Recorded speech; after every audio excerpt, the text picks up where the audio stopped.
اعوذ باللہ من الشیطان الرجیم بسم اللہ الرحمن الرحیم الحمد للہ رب العالمین صدق اللہ العظیم صلی اللہ علیہ وآلہ وسلم۔ تمام تعریفیں اس خدائے بزرگ و برتر کے لیے جس کے قبضہ قدرت میں ہم سب کی جان ہے۔ بے انتہا درود پیارے محبوب حضور سید عالم فخر کونین آقائے دو جہاں سرور کونین صلی اللہ علیہ وآلہ وسلم پر، جو کہ تمام جہانوں کی جان ہے۔ تصوف قادری کے تمام ویورز کو میری طرف سے السلام علیکم ورحمۃ اللہ وبرکاتہ۔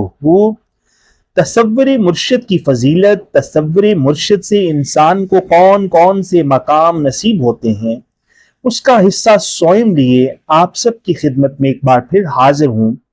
ہم ہیں آپ کے خادم، آپ کے نوکر اور مرشد کریم کے در کے ادنا سے گدا ساجد علی قادری امیری۔ سامعین محترم، ٹاپک کی طرف بڑھنے سے پہلے ہمیشہ کی طرح آپ سب سے انتہائی ادب کے ساتھ گزارش کروں گا، اگر آپ اس چینل پر نئے ہیں تو اپنے اس چینل کو ضرور سبسکرائب کر لیں، بیل آئیکن پر کلک کر کے آل نوٹیفیکیشن پر کلک کرنا مت بھولیے گا۔ سامعین محترم، حضور مزید تصور مرشد کی فضیلت کو اجاگر کرتے ہوئے فرماتے ہیں کہ بنا تصور وہم دلیلہ دل تھی دور نہ ہومن، عارف رکھ تصور مرشد جوت عشق دی جومن، بنا تصور وہم جنت دا تینوں کس نے پایا، فدخلی فی عبادی حکم قرآن آیا۔ سامعین، حضور نے یہ بات واضح کر دی ہے کہ یہ جو وہم، وسوسہ اور مختلف قسم کے گمان نے جو تمہیں گمراہ کر رکھا ہے، جبکہ تو قرآن میں بھی سنتا ہے کہ اے ایمان والو گمانوں سے بچو کیونکہ بعض گمان تو گناہ ہیں۔ حضور فرما رہے ہیں کہ تیرے یہ گمان جن کو تو کچھ سمجھتا ہی نہیں ہے، یہ بھی تصور مرشد کے بغیر دور نہیں ہو سکتے۔ اے طالب، اگر عارفوں سے محبت کرتا ہے تو پھر عارف تو تصور مرشد رکھ کے ہی عشق کے سمندر پر تیرتے ہیں۔ تو بھی اگر عاشق صادق کامل بننا چاہتا ہے تو پھر تصور مرشد یعنی مرشد کی مورت کو دل میں بسا لے۔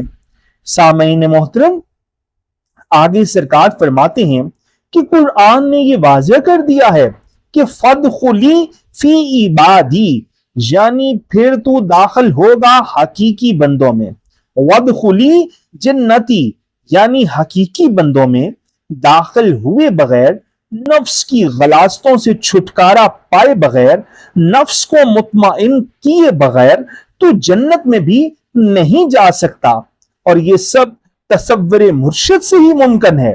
نہ جانے تجھے کس نے دھوکے میں ڈال دیا ہے کہ نفس امارہ کے ساتھ تو عبادتیں بھی کر اور نفس کی خباستیں بھی، پھر بھی تو جنت میں چلا جائے گا۔ سامعین محترم، اس کے بعد حضور فرماتے ہیں کہ بنا تصور رب نہ ملسی، بھاویں مکے جاون، وچ تصور فانی ہو کے حق و حق ہو جاون، بنا تصور مول نہ ہووے حاصل علم عرفانی، بن مرشد انسان نہ ہرگز بھیت نہ رمز حقانی۔ سامعین، سرکار نے یہ بات واضح کر دی ہے، کوئی مانے یا نہ مانے کہ بغیر تصور مرشد رب انسان کو کبھی بھی حاصل نہیں ہو سکتا، چاہے وہ مکے میں جا کر حاجی بن کر ہی کیوں نہ آ جائے۔ رب کی معرفت، رب کی پہچان تو من عرف نفسہ سے ہے، نہ کہ خالی محبت، داغدار دل اور پلید نفس کے ساتھ مکے جا کر طواف حرم سے ہے۔ یہی بات حضرت ڈاکٹر علامہ اقبال قلندر نے بھی کی ہے کہ تم حیا و شریعت کے تقاضوں کی بات کرتے ہو، ہم نے ننگے جسموں کو ملبوس حیا دیکھا ہے، ہم نے دیکھے ہیں احراموں میں لپٹے ہوئے کئی ابلیس، ہم نے کئی بار میخانے میں خدا دیکھا ہے۔ اس کے بعد حضور فرما رہے ہیں کہ فنا اور بقا کے سب راز بھی تصور مرشد میں پوشیدہ ہیں۔ تصور مرشد میں ہی طالب فنا ہو کر ہمیشہ کے لیے بقا پا لیتا ہے۔ جیسے حضرت بابا بلے شاہ حضوری قادری رحمت اللہ تعالی علیہ فرماتے ہیں کہ وے بلیا اشا مرنا نہیں گور پیا کوئی ہور، یعنی موت تو ایک بار ہے، ہم موت سے گزر کر اپنے مرشد کی صورت میں فنا ہو کر ہمیشہ کے لیے بقا پا چکے ہیں۔ اس کے بعد حضور فرماتے ہیں کہ بنا تصور انسان کو علم عرفان بھی حاصل نہیں ہوتا، اور مرشد کی قربت میں ہی رمز حقیقت کے سارے راز کھلتے ہیں۔ اس کے بعد سرکار فرماتے ہیں کہ بنا تصور لی ما اللہ سیر نصیب نہ ہوئے، مرشد کامل رحم لطف تھی داغ دلے دے دھوے، بنا تصور عشق الہی دل جوش نہ مارے، سوئی عرفان وچ تصور اپنا آپ وسارے۔ سامعین محترم، یعنی بغیر تصور مرشد کے اللہ کا ساتھ انسان کو نصیب نہیں ہوتا۔ ویسے تو ہم زبانی کلامی یہ بات کرتے ہیں کہ وہ اللہ ہر جگہ ہے، لیکن ہماری تنہائیاں پاک کیوں نہیں ہوتی؟ اس وجہ سے کہ ہم سمجھتے ہیں کہ وہ ہے، لیکن ہم نے دیکھا نہیں۔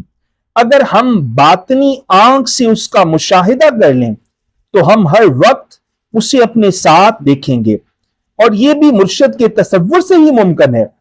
اور جب مرشد کا تصور آنکھوں کے راستے دل میں اتر جائے تو یہی تصور دل کے سارے داغ دھو دیتا ہے۔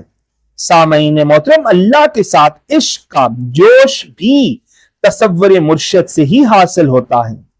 مرشد سے محبت اور مرشد کا تصور ہی عشق الہی کا ذریعہ بن جاتا ہے۔ سامعین، بس اے طالب جان لے، اگر اللہ کا عشق پانا چاہتا ہے تو پھر تصور مرشد میں اپنی ذات کو بھول جا اور بس مرشد کو بسا لے اپنی نگاہوں میں۔ سامعین محترم، اس کے بعد حضور فرماتے ہیں کہ بنا تصور الانسانوں سری بھید نہ آوے، بن مرشد اے رمز حقیقی کون تینو سمجھاوے، بنا تصور نون قلم بھید نہ کھلے یارا، بن مرشد نہ فانی ہووے ظالم نفس امارا۔ یعنی واضح کر دیا حضور نے جو فرمان ہے کہ انسان رب کا بھید ہے۔ اب یہ تو اشارہ دے دیا گیا، لیکن یہ نہیں بتایا گیا کہ وہ بھید ہے کیا رب اور انسان کے درمیان۔ بس اسی بھید پر سے بھی پردہ تصور مرشد سے ہی ہٹتا ہے۔ بغیر مرشد کے اس رمز حقیقی کو تو سمجھ نہیں سکتا۔ اگر اس رمز حقیقی کے رازوں کو پانا چاہتا ہے تو بس پھر تصور مرشد کو نگاہوں میں بسا۔ بغیر تصور مرشد کے نون اور قلم کے بھید بھی نہیں کھل سکتے، اور مرشد کی قربت، مرشد کی صحبت اور تصور مرشد سے ہی ظالم نفس امارہ کو فنا کیا جا سکتا ہے۔ سامعین، جو کہ انسان کا کھلا، واضح اور بدترین دشمن ہے۔ سامعین محترم، انسان کی تخلیق کا ایک مقصد ہے۔ حضور سلطان باہو رحمت اللہ تعالی علیہ نے اپنی کتاب میں قرآن کریم کی آیت کو نقل کیا کہ ہم نے بہت سے جنوں اور انسانوں کو اپنی عبادت یعنی معرفت الہی کے لیے پیدا کیا ہے۔ سامعین، انسان کی تخلیق کا ایک ہی مقصد ہے، معرفت الہی، حصول عشق۔ تصوف کے مراحل چاہے جتنے ہی کیوں نہ ہوں، لیکن ان تمام مراحل کا دروازہ تصور مرشد ہے۔ آج ہم نے تیسرا حصہ مکمل کر دیا تصور مرشد کی فضیلت پر، لیکن یہ موضوع اتنا وسیع ہے کہ جتنے بھی اس کے حصے اپلوڈ کیے جائیں کم ہیں۔ مالک کریم ہم سب کو سمجھنے کی توفیق عطا فرمائے۔ اگلی آنے والی ویڈیو تک کے لیے اپنے اس خادم کو، اپنے اس نوکر کو اجازت دیجیے۔ اللہ نگہبان، فی امان اللہ۔ ویڈیو کو لائک کریں اور حق کی آواز میں نے حق بات سمجھ کر جتنا ہو سکے ویڈیو کو شیئر کر دیں. گفتگو ابھی جاری ہے. حصہ چہارم انشاءاللہ العزیز جلدی اپلوڈ کر دیا جائے گا. وصلی اللہ تعالی علی حبیبہ خیر خلقہ نور عرشہ وزینت فرشہ سیدنا محمد وعلی آلہ واصحابہ واولیاء امتہ اجمعین الی یوم الدین.